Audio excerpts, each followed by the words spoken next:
आइए बच्चों, अब हम बहुपद के एक्सरसाइज 2.1 के क्वेश्चन सॉल्व करते हैं। फर्स्ट नंबर क्वेश्चन में दिया गया है बच्चों, किसी बहुपद p ऑफ x के लिए y = p ऑफ x का ग्राफ दिया गया है। हमें ग्राफ दिया गया है तो प्रत्येक स्थिति में p ऑफ x के शून्यकों की संख्या ज्ञात कीजिए। इसके पहले बच्चों हम जान लेते हैं एक आवश्यक बात। एक बहुपद p ऑफ x के शून्यक उन बिंदुओं के x निर्देशांक होते हैं। p ऑफ x के शून्यक कैसे होते हैं? उन बिंदुओं के x निर्देशांक होते हैं जहां y = p ऑफ x का ग्राफ x अक्ष को प्रतिच्छेद करता है। मतलब जो ग्राफ दिया गया है हमें बच्चों, हम उसमें से कैसे ज्ञात करेंगे कि हाँ उसके दिए गए बहुपद के शून्यक की संख्या क्या होगी या कितनी होगी। बच्चों हमें y = p ऑफ x का जो ग्राफ दिया हुआ है वहाँ पे हम देखेंगे कि वह ग्राफ x अक्ष को कितने बिंदुओं पर प्रतिच्छेद करता है।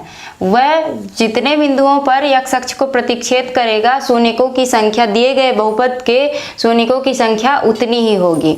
तो फर्स्ट नंबर में देख लेते हैं बच्चों, यहाँ पे x और y निर्देशांक दिए हुए हैं। ये 0 मूल बिंदु है। यहाँ पे आप देख सकते हैं ग्राफ में बच्चों कि जो y = p ऑफ x का ग्राफ दिया हुआ है, यह x अक्ष को किसी बिंदु पर प्रतिच्छेद नहीं करता है, इसलिए शून्यकों की संख्या 0 होगी या 1 भी नहीं होगी। सेकंड नंबर में देखते हैं बच्चों, यहाँ पे भी x निर्देशांक और y निर्देशांक दिए हुए हैं। ये मूल बिंदु 0 है। यहाँ पे हम देख लेते हैं बच्चों कि जो y = p ऑफ x का ग्राफ दिया हुआ है वह x अक्ष को, ये जो x अक्ष की रेखा गई है या लाइन गई है, इसको कितने बिंदुओं में प्रतिच्छेद करता है। तो यहाँ पे आप देख सकते हैं ये x अक्ष को केवल एक बिंदु पर प्रतिच्छेद कर रहा है, इसलिए शून्यकों की संख्या केवल 1 होगी। आइए बच्चों इसका थर्ड नंबर क्वेश्चन देख लेते हैं। थर्ड नंबर क्वेश्चन पे हम देखते हैं कि ये जो y = p ऑफ x का ग्राफ दिया हुआ है, यह x अक्ष को कितने बिंदुओं पर प्रतिच्छेद करता है। तो हम देखते हैं बच्चों, ये पहला बिंदु हो गया, ये दूसरा बिंदु हो गया और ये तीसरा बिंदु हो गया। इसलिए यहाँ पे शून्यकों की संख्या 3 होगी, क्योंकि ये जो ग्राफ दिया हुआ है ये x अक्ष को 3 बिंदुओं पर प्रतिच्छेद करता है। आप बिंदुओं को किसी नंबर से भी या किसी नाम से भी डिनोट कर सकते हैं। जैसे पहले बिंदु को P लिख लीजिए, दूसरे बिंदु को Q लिख लीजिए, तीसरे बिंदु को R लिख लीजिए। और इस तरह से भी लिख सकते हैं कि यहाँ पे दिए गए ग्राफ में शून्यकों की संख्या 3 होगी, क्योंकि ग्राफ x अक्ष को 3 बिंदुओं क्रमशः P, Q, R पर प्रतिच्छेद करता है। 4 नंबर क्वेश्चन में भी देख लेते हैं बच्चों कि y = p ऑफ x का जो बहुपद का ग्राफ दिया हुआ है वह x अक्ष को कितने बिंदुओं पर प्रतिच्छेद करता है।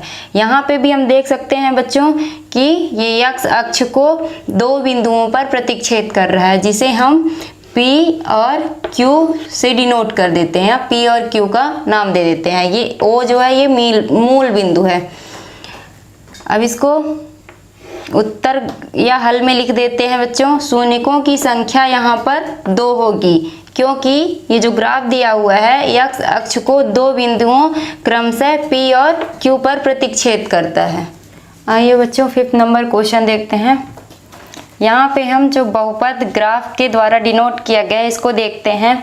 यहाँ पे भी हम देखेंगे बच्चों कि जो y = p ऑफ x का ग्राफ दिया हुआ है वो x अक्ष को कितने बिंदुओं पर प्रतिच्छेद कर रहा है, और जितने बिंदुओं पर प्रतिच्छेद कर रहा होगा शून्यकों की संख्या या दिए गए बहुपद जो ग्राफ द्वारा निर्देशाया गया है उसकी संख्या कितनी होगी।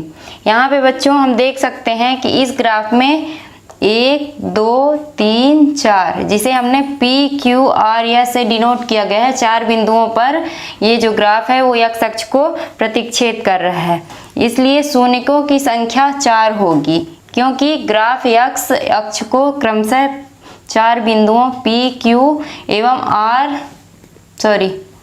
शून्यकों की संख्या 4 होगी, क्योंकि ग्राफ x अक्ष को क्रमशः 4 बिंदुओं P, Q, R एवं S पर प्रतिच्छेद करता है।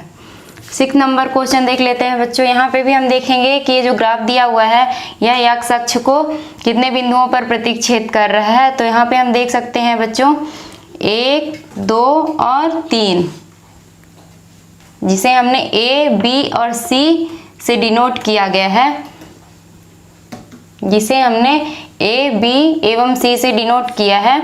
इसलिए शून्यकों की संख्या यहाँ पर 3 होगी, क्योंकि ग्राफ जो है x अक्ष को क्रमशः 3 बिंदुओं A, B तथा C पर प्रतिच्छेद करता है।